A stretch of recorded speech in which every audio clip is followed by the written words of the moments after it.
Hi there, I'm Timothy Linsdau, video producer and a Christian. Taking a look at right up here titled An Overzealous Standard. California takes the lead again. Well, that's California. Hyper safe, probably giving lawyers another place to make a living.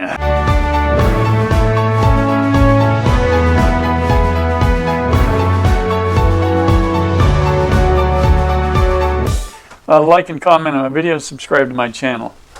Just keeping an eye on this particular article written up on California's Safe Drinking and Toxic Enforcement Act of 1986, or aka Proposition 65, was revised August 30th, 2018.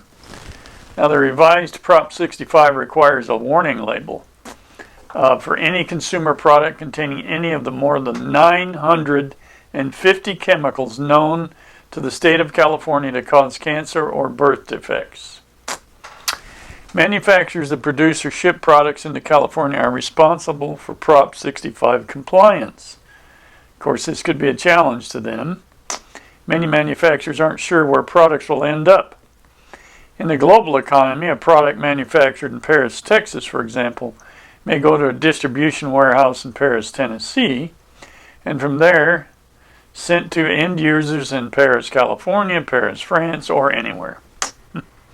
Now, many companies provide the new Prop 65 label to each of their applicable products. Now, whether the products go into California or not, to defend against overzealous bounty hunters, if you will. Now, any individual acting on the public interest may file a lawsuit against a business alleged to have violated Prop 65. Now, this so-called bounty hunter provision allows their attorney to collect attorney fees and costs. Now, if companies must prove exemption or compliance with Prop 65, it's a burden that costs time and often large financial outlays, which also makes you, the consumer, in the end, paying for the whole thing. Now, is Prop 65 too much? It provides Californians with broad awareness of chemical exposure to carcinogens and also chemicals that may cause birth defects. Now, these are the two hottest buttons for chemical health hazards. Prop 65 requires, for example, specific warnings for chemical exposures from alcohol beverage, food, prescription drugs, dental care, wood dust, furniture products, diesel engines, passenger and off-highway motor vehicles, and recreational vessels. Isn't it wonderful that our grandparents survived all this?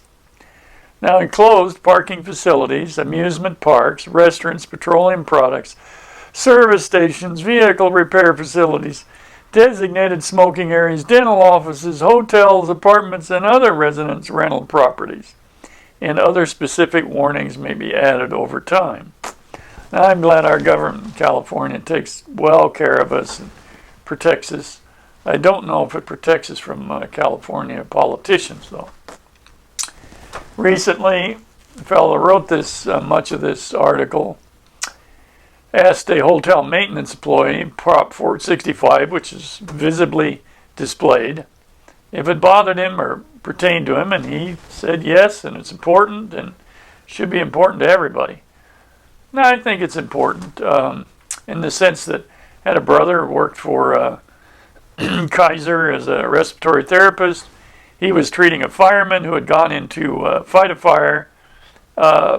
His lungs were chemically burned because they didn't know what was in the fire now. So, there's important things like that, or things we're consuming. But let's see what else shows up. Well, here's the question. What happens when Prop 65 warning label shows up on products used elsewhere in the world?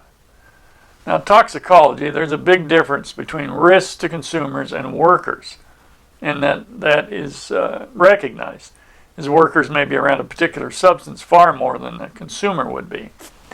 But consumers also include newborns, children, very old adults, those susceptible to doses.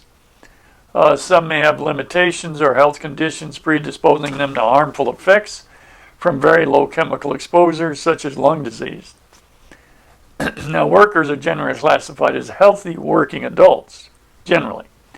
Now, workers may be exposed to much larger dose of chemical than exposures to consumers before harm may occur. Now, almost everyone knows that you don't have to be an adult dose of medicine compared to a baby's dose, for example. Now, chemical exposure limits commonly used in the United States, such as, this is kind of interesting. Excuse me here. We're having what's known as a cold Santa Ana this last couple of days, dries everything out. There's some, I don't know if I guess you could call them acronyms. PEL, which has to do with permissible exposure limits, threshold limit value, and recommended exposure limit. Now, these are all,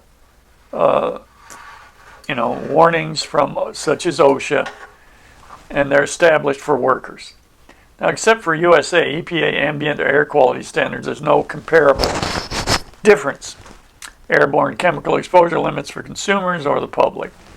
Exposure risk to the public, therefore, is usually a chemical avoidance as low as reasonably practical.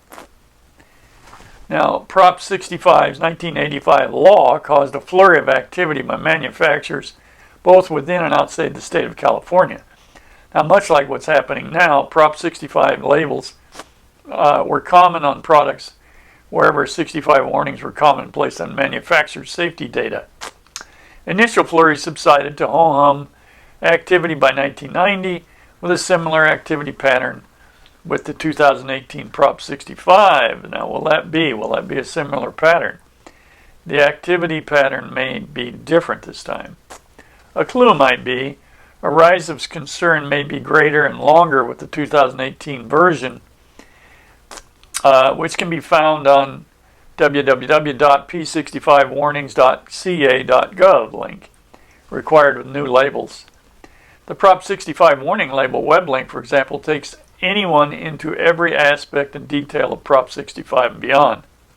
Going online to learn and engage is now things are done today, particularly millennials and Generation Z population, which is going to have a greater effect. They're around longer with these chemicals, if you will, or new chemicals, let's put it that way. Cancer and birth defect warnings are the two hot buttons when it comes to health effects and chemical exposure. Everyone knows family member, friend, or co-workers had cancer. Chemicals that may cause birth defects are addressed much differently today than back in 85 through 90. Most millennials and Generation Z populations, the people most likely to be concerned with pregnancy and birth defects, primarily get health or medical questions answered first online by Dr. Google before contacting their personal physician. Now, the many Dr. Googles may give calming or wildly alarming advice. That's the nature of things today with the internet. So, there you go. Roll for pros. Prop 65 is a hazard warning. Hazard means something that may cause a problem. Risk is the likelihood that a hazard will cause a problem. So there's a difference between the hazard warning or the risk warning. Prop 65 encourages employers to determine the likelihood that worker exposure to the product will cause cancer or birth defects. Now, with occupational health and safety professional assistance, risk is acceptable when chemical exposures comply and conform to current PELs, RELs, and TLVs, the one I just read to you, which you can easily look up on Dr. Google. Now, in the absence of these limits, other limits may be used to establish acceptable risk.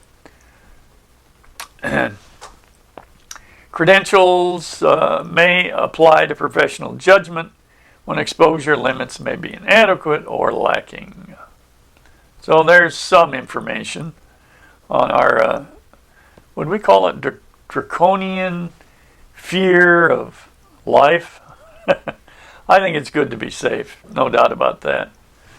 Whether California is overdoing it or not, Whether it's a benefit to lawyers or not, I don't know. We could go on about that forever, but let's hope our government and our quest for perfect life continues and works out for us.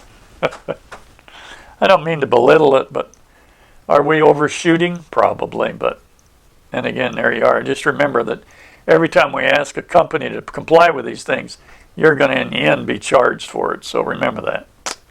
So, like and comment on this video and subscribe to this channel. Hopefully this dry weather will be over. My voice will be better. Carry on. Carry on with wonderful time during the holidays. Enjoy it all. And get out there and just make it a great day.